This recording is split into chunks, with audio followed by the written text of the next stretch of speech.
ये भाई बहन अल्लाह की नेमत है, अपने वजूद पर गौर कर लिया करो।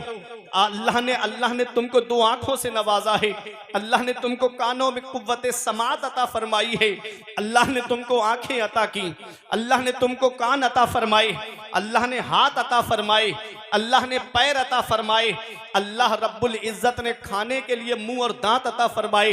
अल्लाह अकबर। उस रब ने हमको हार्ट सलामत दिया, उस रब ने हमको दिल सलामत दिया, उस रब ने हमको किडनियां सलामत दी, उस रब ने लीवर हमको सलामत दिया।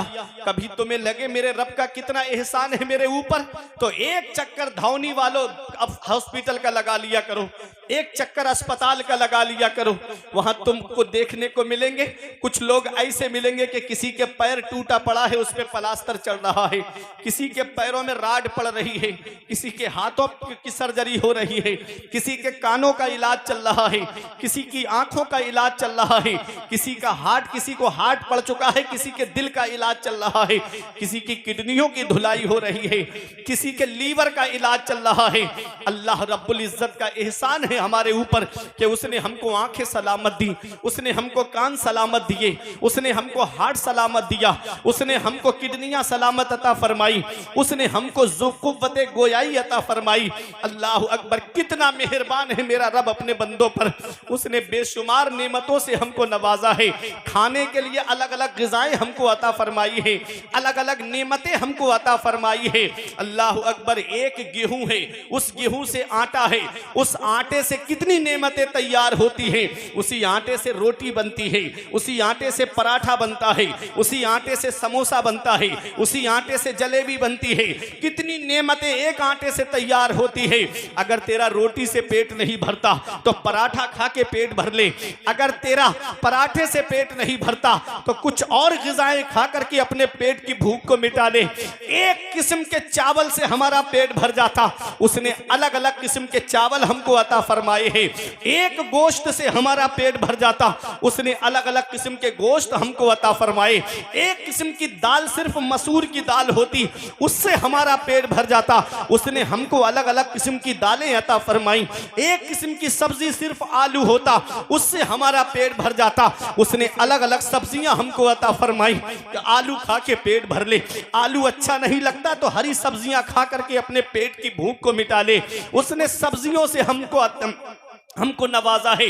सब्जियों से पेट नहीं भरता तो फल खा करके पेट भर ले। एक फल सिर्फ सेब होता, हमारा पेट भर जाता, उसने सिर्फ सेब अता नहीं किया, उसने हमको सेब अता किया, उसने हमको अनार अता किए, उसने हमको अंगूर अता किए, उसने मौसमी फल हमको अता फरमाए। गर्मियों में आम खा करके अपने पेट की भूख को मिटा ले, जाड़ों में चीकू खा करके अपने पेट की भूख को मिटा ले। सिर्फ फल उसने हमको अता नहीं फरमाए हैं, उस रब ने हमको ड्राई फ्रूट भी अता फरमाए। कहीं किशमिश खा के पेट की भूख मिटा, कहीं छुआरा खा करके पेट की भूख मिटा। कितनी नेमतें उस रब ने हमको अता फरमाई है और हम कितना उसका शुक्र अदा कर रहे हैं। आज मस्जिदें हमारी सूनी हो गई, मदरसे हमारे वीरान हो गए। आज हमने अपने घरों को सिनेमा हॉल बना दिया है। एक एक घर में दो दो डिशें लगी हुई है, एक बाइक, एक के घर में चार चार बेटे, और अलग अलग चारपाई पे अलग अलग फिल्में देखते नजर आ रहे हैं। फिर रोना रोया जा रहा है। मुसलमान परेशान बहुत है, मुसलमान सताया बहुत जा रहा है। जब भी कहता हूं या अल्लाह मेरा हाल देख, हुक्म होता है अपना नामाए अमाल देख। आज हमारे नामाए अमाल में कोई ऐसी नेकी नजर नहीं आती, सीना तान के कहें ये नेकी हमको जन्नत में लेकर के जाएगी। आज जहन्नम का खौफ हमारे दिल से निकल गया, आज मरने के बाद का डर हमारे दिल से निकल गया। हम कब्र की सख्ती को भूल गए, हम कब्र की तारीकी को भूल गए, हम कब्र के अंधेरे को भूल गए, हम कब्र की वहशतनाकी को भूल गए, हम कब्र के दवाने को भूल गए। कितने जनाजे कांधे पे रख के कब्रिस्तान हमने पहुंचा दिए, कितनों को हमने गुस्ल देते हुए देखा, कितनों को कफन पहनाते हुए देखा, कितनों को हमने कांधे पे उठा करके छोटी सी कब्र के अंदर रख दिया। लेकिन कभी सोचा है आज जैसे इसके जिस्म से लिबास उतारा नहीं, कैंची से काटा जा रहा है, ऐसे ही ही एक दिन हमारे बदन से भी लिबास को कैंची से काट करके उतारा जाएगा। एक दिन आएगा कि ऐसे ही हमको तख्ते पे लिटा करके हमें भी गुस्ल दिया जाएगा। एक दिन आएगा कि हमको भी कफन पहनाया जाएगा। एक दिन आएगा कि कफन पहनाने के बाद आवाजें आएंगी, कोई कहेगा कि माँ से अपने बेटे का दूध बख्श दो, कोई कहेगा बीबी से अपने शौहर का हक महर माफ कर दो, कोई कहेगा औलाद से आखिरी बार अपने बाप का चेहरा देख लो, कोई भाई से कहेगा अपने भाई का चेहरा देख लो। 4 लोग उठा करके कांधे पे कब्रिस्तान लेकर के जाएंगे। अल्लाह अकबर। उस छोटी सी कब्र के अंदर रख दिया जाएगा, तख्ते लगा दिए जाएंगे, मिट्टी डाल दी जाएगी, रिश्तेदार वापस आ जाएंगे, पड़ोसी वापस आ जाएंगे, घर वाले वापस आ जाएंगे, खानदान वाले वापस आ जाएंगे। उस काली कोठरी के अंदर मैं अकेला हूंगा। अब मुझे अपने अमाल का हिसाब देना है। कौन है जो उस काली कोठरी में हमारे काम आएगा? कौन है जो कब्र में हमारे काम आएगा? ऐ धावनी बुजुर्ग वालों, अपना रिश्ता नबी की बारगाह से मजबूत कर लो। जहां बाप बेटे के काम नहीं आता है, जहां बेटा बाप के काम नहीं आता है, जहां रिश्तेदार के काम नहीं आते हैं, वहां मदीने वाले मुस्तफा अपने गुनाहगार उम्मतियों के काम आते हैं। नारे तकबीर, नारे रिसालत, मसलके आला हजरत, फैजाने आला हजरत मुफ्ती फुरकान मंजरी बरेली शरीफ। नारे तकबीर। रिश्ता नबी की बारगाह से मजबूत करो। आज मेरी कौम के नौजवानों को देखो, 2.5 घंटे की फिल्में बैठ के देखते हैं, 10 मिनट अल्लाह की इबादत में लगते, मस्जिद में जाके अल्लाह की इबादत नहीं करते। IPL का मौका आ जाए, सिर्फ 2 बातें कौम के नौजवानों को बिगाड़ने के लिए ज्यादा। मेरी कौम के नौजवान सिर्फ 2 बातें बहुत ज्यादा फॉलो करते नजर आ रहे हैं, चाहे कोई एक्टर हो चाहे कोई क्रिकेटर हो, सिर्फ 2 बातें बता रहा है। सोशल मीडिया पे देखो, एक्टर कह रहे हैं गुटखा खाओ और क्रिकेटर कह रहे हैं ड्रीम 11 पे पैसे लगाओ। पूरे घर तबाह हो गए ऑनलाइन जुए में, पूरे घर। हजरत बाप की दुकान अच्छी खासी चल रही थी, बेटे के नाम पे खाता खुला हुआ, ऑनलाइन पे का सिस्टम बेटे के नाम पे उसने बना दिया। जो भी पैसा आता लड़के के खाते में जाता, लड़के को ड्रीम 11 पे ऑनलाइन जुआ खेलने की लत लग गई, पूरा अकाउंट खत्म। अब बेटियां घर में शादी के लिए बैठी हैं, बहनें घर में शादी के लिए बैठी हैं, बाप बैठा है सर पकड़ करके, कहां से अब इतना पैसा लेकर आऊं, अब कहां से मैं इन बच्चों की शादी करूं। याद रखना, इमाम गजाली फरमाते हैं, जुआरी जब कयामत के दिन आएगा तो उसके ये हाथ खिंजीर के खून में सने हुए होंगे। इन हाथों से अपने नबी से मुसाफहा करना है, इन हाथों से मौला अली से मुसाफहा करना है, इन हाथों से गौसे आजम से मुसाफहा करना है कयामत में, इन हाथों से शाहजी मियाँ से मुसाफहा करना है, आला हजरत से मुसाफहा करना है। क्या ये हाथ इस लायक हैं? क्या ये आंखें फिल्में देख के बदनिगाही करके इस लायक हैं कि अपने नबी के सामने हम खड़े हो सके? आला हजरत फरमाते हैं, कल तो दीदार का दिन है और यहाँ आंख बेकार है क्या होना है। कल तो दीदार का दिन है और यहाँ आंख बेकार है क्या होना है। छुप के लोगों से किए जिसके गुनाह वो खबरदार है क्या होना है। हाय बिगड़ी तो कहाँ आकर ना हो, ऐन मझधार है क्या होना है। दूर जाना है रहा दिन थोड़ा, मत पे क्या मार है क्या होना है। छुप के लोगों से किए जिसके गुनाह वो खबरदार है क्या होना है। अपनी आखिरत की तैयारी करो, मौत का कोई भरोसा नहीं, मौत का कोई पता नहीं कब किस जगह और किस हाल में आ जाए। अभी 3 साल पहले तुमने हाल नहीं देखा था, क्या हाल बन गया था, कैसा माहौल था। मस्जिदों में ताले पड़ गए, मदरसों में ताले पड़ गए, एयरपोर्ट पे ताले पड़ गए, स्टेशनों पे ताले पड़ गए, इंसान घर के अंदर कैद हो गया। होना तो ये चाहिए था कि नेमत मिले तो अल्लाह का शुक्र अदा करना चाहिए, नेमत मिले तो इबादत बढ़ा देनी चाहिए। ये मोबाइल भी अल्लाह की बहुत बड़ी नेमत है, लेकिन इस मोबाइल की मिसाल उन 2 कीड़ों की तरह है। एक कीड़ा वो है जो गंदगी पे जाकर के बैठता है और दूसरा कीड़ा वो है जो खुशबूदार फूलों पे जाकर के बैठता है। कि मोबाइल, इसमें जो आप निकालेंगे वही निकलेगा। गंदी तस्वीरें निकालेंगे तो गंदी तस्वीरें आएंगी, फिल्में निकालेंगे तो फिल्में आएंगी, और इसी में आप किसी आलिम की तकरीर निकालेंगे तो आलिम की तकरीर आएगी।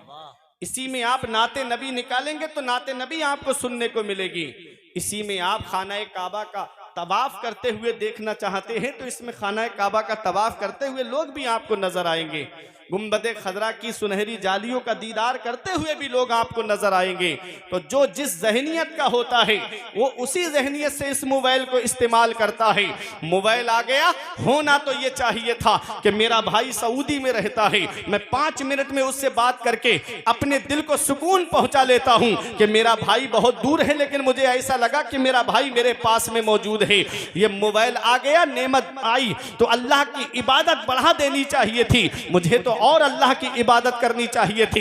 ये बागात में देखता, खूबसूरत जंगल को देखता तो मुझे इबादत करनी चाहिए थी और मुझे ये कहना चाहिए था कि ए अल्लाह, जब बंदे के हाथ का लगाया हुआ बाग इतना खूबसूरत है तो तेरे दस्ते कुदरत से जन्नत में लगाया हुआ बाग कितना खूबसूरत होगा। ये बाग देखूं तो मुझे जन्नत के बाग की याद आई। जब मई जून में यहाँ गर्मी पड़ती है, नैनीताल में ठंडी हवाओं का एहसास होता है, वहां ठंडक का एहसास होता है। होना तो यह चाहिए था कि मैं कहता मेरे मौला, मेरे यहाँ पर तो गर्मी पड़ रही है और नैनीताल में ठंडी हवाओं का एहसास हो रहा है, मुसल्ला बिछा के अल्लाह की इबादत करनी चाहिए थी। लेकिन आदमी बागात के अंदर जिना, हिल स्टेशनों पे जिना, इन स्टेशनों पे जिना। आज हालात इतने बढ़ते चले जा रहे हैं कि गुनाह आम होते चले जा रहे हैं, जिना आम होता चला जा रहा है। मेरे रब ने छोटा सा अजाब दुनिया में भेजा था, खांसी, नजला, जुकाम और बुखार की शक्ल में, जिसे दुनिया ने कोरोना का नाम दिया था। आज 3 सालों से ज्यादा का वक्त हो गया, कोई उसकी दवा नहीं बना सका। इन्ना बत्शा रब्बे का लशदीद, तेरे रब की पकड़ बहुत सख्त है। जब अल्लाह पकड़ता है तब फिर कोई छुड़ाने वाला नहीं मिलता। स्टेशनों पे कुत्तों की आवाज आ रही थी, स्टेशनों पे बिल्लियों की आवाज आ रही थी, स्टेशनों पे सन्नाटा छा गया था।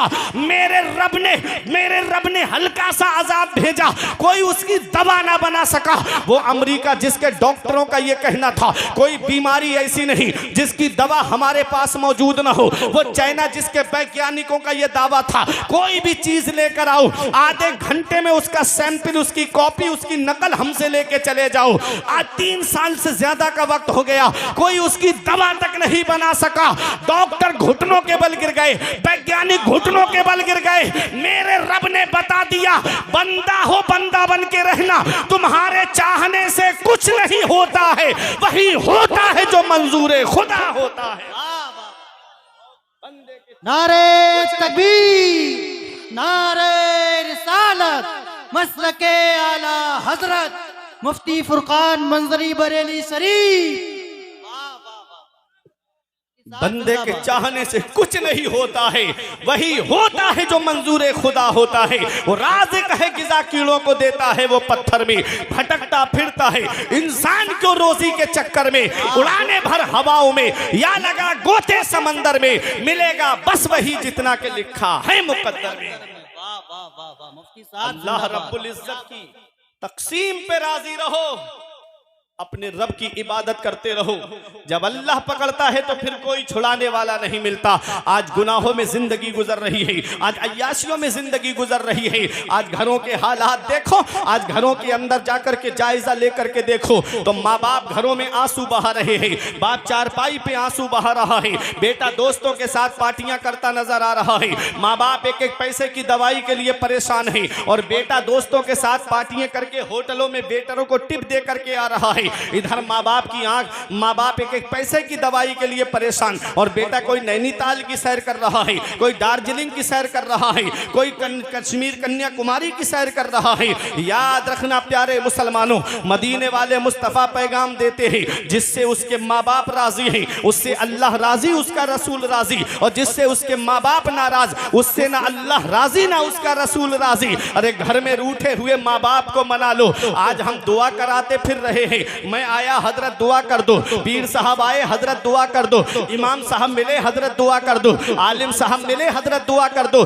दुकान नहीं चल रही है, कारोबार नहीं चल रहा है, घरों में परेशानियां घेर रखी हैं, परेशानियों ने घर घेर रखा है, हजरत दुआ कर दो। अरे याद रखना धावनी वालों, इतनी जल्दी न किसी मौलाना की दुआ कबूल होगी, न किसी हाफिज की दुआ कबूल होगी, जितनी जल्दी औलाद के हक में उसके माँ बाप की दुआ कबूल होती है। नबी फरमाते हैं माँ बाप की दुआ औलाद के हक में ऐसे कबूल होती है जैसे नबियों की दुआ उम्मत के हक में कबूल होती है। वाह वाह वाह वाह वाह, माशाअल्लाह। आज क्या हालात हैं हमारे घरों के, माँ बाप आंसू बहा रहे हैं। मैं कुरान की एक आयत पढ़ रहा हूं, रब फरमाता है वक़ज़ा रब्बुका अल्ला तअबुदू इल्ला इय्याहु व बिल वालिदैनि इहसाना। हुक्म दिया तेरे रब ने कि अपने रब के सिवा किसी की बंदगी ना करो और अपने माँ बाप के साथ हुस्न सलूक करो।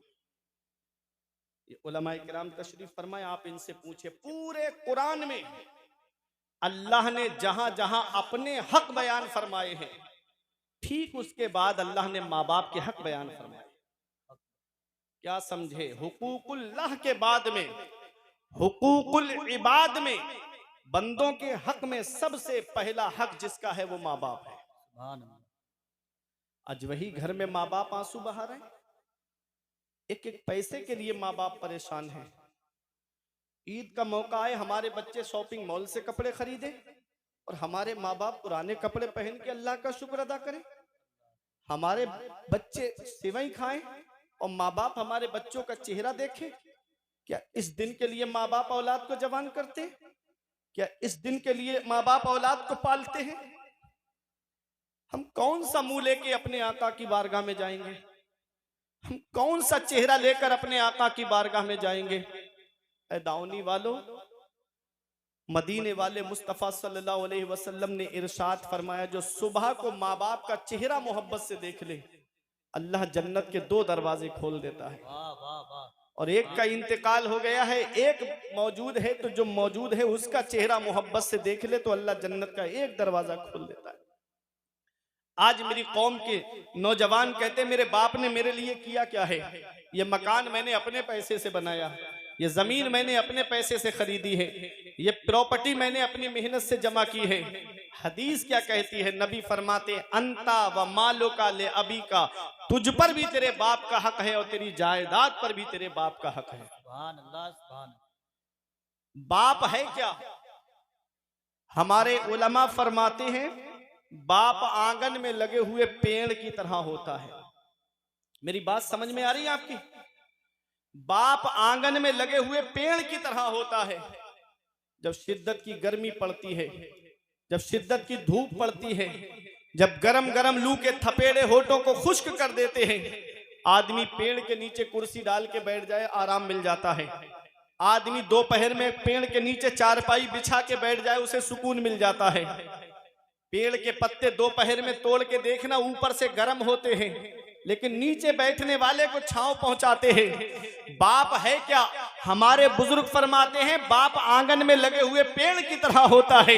जब शिद्दत की गर्मी पड़ती है, जब शिद्दत की धूप पड़ती है, तो बाप आंगन में लगे हुए पेड़ की तरह होता है, जो पूरी परेशानी अपने ऊपर बर्दाश्त कर लेता है लेकिन अपनी औलाद तक परेशानी पहुंचने नहीं देता है, अपनी औलाद तक कोई मुसीबत पहुंचने नहीं देता है। ऐ जिया माँ बाप के साये की ना कदरी ना कर, ऐ जिया माँ बाप के साये की ना कदरी ना कर। धूप काटेगी बहुत जब ये शजर गिर जाएगा। धूप कैसी भी हो साया नहीं खोने देता, राह कैसी भी हो बेबस नहीं होने देता। बेच के अपना लहू चाहे वो रोटी लाए, अरे बाप औलाद को भूखा नहीं सोने देता। बाप है क्या? इसका एहसास हमें तब होता है जिस दिन बाप की चारपाई घर से उठ जाती है। उस दिन हमें पता चलता है हम कितनी बड़ी नेमत से महरूम हो गए। जिस दिन बाप की चारपाई घर से उठ गई, उस दिन चिराग लेके भी ढूंढोगे तो बाप जैसा प्यार करने वाली शख्सियत नहीं मिलेगी, माँ जैसी मोहब्बत करने वाली शख्सियत नहीं मिलेगी। आज जिस दौर में हम जिंदगी गुजार रहे हैं, यह मिलावटी दौर कहलाता है। इसमें दूध में आपको मिलावट मिलेगी, चीनी में आपको मिलावट मिलेगी, घी में आपको मिलावट मिलेगी, खाने पीने की अशिया में आपको मिलावट मिलेगी। इस मिलावटी दौर में अगर बगैर मिलावट के कोई चीज है तो वो माँ बाप की मोहब्बत है, जिसमें कोई मिलावट नहीं होती है, जो अपनी औलाद से सच्ची मोहब्बत करते हैं। आज वही माँ बाप बूढ़े हो जाएं, हम उनकी कद्र करना छोड़ देते हैं। वही माँ बाप बूढ़े हो जाएं, हम उनकी खिदमत करना छोड़ देते हैं। वही माँ बाप बूढ़े हो जाएं, हम उनको बोझ समझना शुरू कर देते हैं। याद रखना, बाप कुछ ना करे, सिर्फ चारपाई पर बैठा रहे, कहीं जाए भी नहीं, जब तक बाप का साया औलाद के ऊपर होता है, औलाद मुतमईन होती है कि मेरे सर पर मेरे बाप का साया है, मेरी पीठ पर मेरे बाप का हाथ रखा हुआ है। खानदान वाले भी मोहब्बत से बात करते हैं, रिश्तेदार भी मोहब्बत से बात करते हैं, पड़ोसी भी मोहब्बत से बात करते हैं।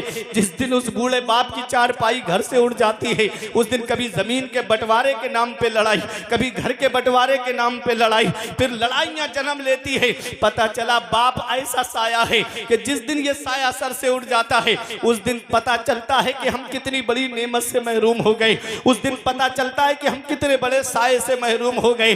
कभी तुम्हें यह लगे मेरे बाप ने मेरे लिए क्या किया है, तो एक पैगाम दे रहा हूं नौजवानों, याद रखना, कभी अपने अब्बा के पास बैठ करके उनके चेहरे की तरफ देखना। उनके चेहरे की सिलवटें तुम्हें कुछ पैगाम देंगी, उनके हाथ की लकीरें तुम्हें कुछ पैगाम देंगी, उनके चेहरे में गालों में पड़े हुए गड्ढे तुम्हें कुछ पैगाम देंगे। ये वही बूढ़ा बाप है, अल्लाह अकबर, जिसने अपनी औलाद तक कोई परेशानी पहुंचने नहीं दी।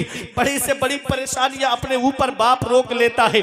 बाप है क्या, इसका एहसास हमें तब होता है जब ये साया हमारे सर से उड़ जाता है। जिस दिन बाप की चारपाई हमारे घर से उड़ जाती है, उस दिन पता चलता है कि हम कितनी बड़ी नेमत से महरूम हो गए। ऐसे माँ बाप के साये की ना कदरी न कर, धूप काटेगी बहुत जब ये शजर गिर जाएगा।